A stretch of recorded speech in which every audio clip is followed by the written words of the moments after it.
এখন সব জায়গায় পিঠা বানানোর রেসিপি চলতেছে আর সবাই প্রতিযোগিতায় নেমেছে কে কত আগে পিঠার রেসিপিগুলো দিতে পারে। আর সবাই চেষ্টায় আছে কিভাবে পিঠাগুলোকে ইউনিক ভাবে তৈরি করে সুন্দর করে সাজিয়ে গুছিয়ে মানুষের সামনে তুলে ধরা যায়। আসসালামু আলাইকুম, আমিও নিয়ে চলে আসলাম একটি ভিন্ন ধরনের পিঠার রেসিপি। আমি একটি কড়াইতে পর্যাপ্ত পরিমাণে পানি নিয়েছি আর পানিটা ভালোভাবে ফুটিয়ে নিতে হবে। এরপরে দিয়ে দিচ্ছি চাউলের গুঁড়া আর আমি 3 ভাগের মধ্যে 2 ভাগ দেব চাউলের গুঁড়া আর 1 ভাগ দেব আটা। আমি এর মধ্যে স্বাদমতো লবণ দিয়েছি আর এখন সবকিছু একসাথে ভালোভাবে মিশিয়ে নেব। আমার সবকিছু ভালোভাবে মিশানো হয়ে গেছে, আমি এখন চুলা থেকে কড়াইটা নামিয়ে নেব। এই পিঠাগুলো বানাতে লাগবে হচ্ছে ডিম। আমি এখানে 3টা ডিম নিয়েছি। এই পিঠা বানাচ্ছি আমি আর আমার শাশুড়ি মা মিলে। আমার শাশুড়ি মা যদি না থাকতেন তাহলে এই পিঠা বানানোর সাহস আমি কখনোই নিতাম না। এখন আটার খামিরের সাথে ডিমগুলো ভালোভাবে মিশিয়ে নেব। আর এই কাজটা খুবই সাবধানে করতে হবে কারণ আটাগুলো গরম থাকার সময়ই আটার খামিরটি তৈরি করে নিতে হবে। আর এই আটার খামির মুথে নেওয়ার উপর নির্ভর করবে পিঠাগুলো কেমন হবে। আটার খামিরটি অনেক নরম হতে হবে আর অনেক সময় ধরে নিয়ে মুথে নিতে হবে। খামিরটি আরেকটু নরম করার জন্য খামিরের মধ্যে আমি একটু তেল দিয়ে নিচ্ছি। দেখেই বুঝতে পারছেন আমি আটার খামিরগুলো কত সময় নিয়ে মুথে নিয়েছি, তারপরে এতটা মসৃণ হয়েছে।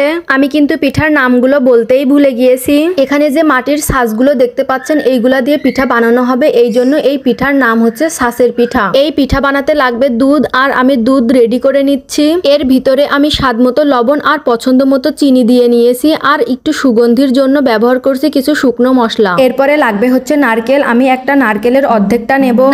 নারকেল কুড়ানি দিয়ে কুড়ে নিলে ভালো হতো, কিন্তু আমার কাছে নারকেল কুড়ানি নেই, এই জন্য আমি ব্লেন্ডারে একটু চাবা চাবা করে পেস্ট করে নেব। নারকেল গুঁড়া আমি এখন দুধের ভিতরে দিয়ে দেব। এখানে আমি 1 লিটারের বেশি গরুর দুধ ব্যবহার করেছি আর কোনো কিছুই মেপে নেওয়া হয়নি। আমরা যে কয়জন খাবো পিঠাগুলো সেই অনুযায়ী বানানো হচ্ছে। এখন আমরা পিঠাগুলো বানিয়ে নেব। পিঠা বানানোর আগে ছাঁচের গায়ে একটু তেল লাগিয়ে নিচ্ছি যেন পিঠাগুলো খুব সহজেই উঠে যায়। এখানে আমি 2 ধরনের ছাঁচ দিয়ে পিঠাগুলো বানাবো। এই ছাঁচগুলো বাজারে হয়তো কিনতে পাওয়া যেতে পারে, কিন্তু এখানে যে ছাঁচগুলো দেখতে পাচ্ছেন এটা আমার শাশুড়ি মাটি দিয়ে নিজের হাতে বানিয়েছে। আর আমি অল্প একটু আটা নিয়ে গোল আকার শেপ দিয়ে একটা ছাঁচের উপরে রেখে দিয়েছি, তারপরে অন্য আরেকটা ছাঁচ দিয়ে চাপ দিলেই হয়ে যাবে। আগেটা হচ্ছে গোল আকার ছাঁচ আর এই ছাঁচটা দেখতে অনেকটা নৌকার মতো। তো আমি একইভাবে ছাঁচের মধ্যে আটার দলা দিয়ে পিঠাগুলো বানিয়ে নিচ্ছি। তো একইভাবে এই যে আমি অনেকগুলা পিঠা বানিয়ে নিয়েছি। আর পিঠাগুলোর থিকনেস একটু পাতলা হলে বেশি ভালো হয়। এই যে আমি ভিডিওতে একটু দেখিয়ে দিলাম। কথা বলতে বলতে আমি কিন্তু অনেকগুলা পিঠা বানিয়ে নিয়েছি। এই যে দেখো আমি কতগুলা পিঠা বানাইছি। পিঠাগুলো এখন তেলের মধ্যে ভেজে নেব। এই পিঠাগুলো 2 ভাবেই ভাজা যাবে, মন চাইলে লাল করেও ভাজা যাবে, আবার যদি মন চাই সাদা করেও ভাজা যাবে। আর দেখো তেলে ভাজার পরে পিঠাগুলো কতটা ফুলেছে। আমরা তো পিঠা 2 ভাবেই ভেজে নিয়েছি, কিছু পিঠা লাল করে ভেজেছি আবার কিছু পিঠা সাদা করে ভেজেছি। আর পিঠাগুলো ভাজার সাথে সাথেই দুধের ভিতরে দিয়ে দিতে হবে। আর এই পিঠাগুলো দুধে ভিজানো বাদেও খাওয়া যায়। আমরা তো কিছু পিঠা রেখে দিয়েছি শুধু খাবো তাই।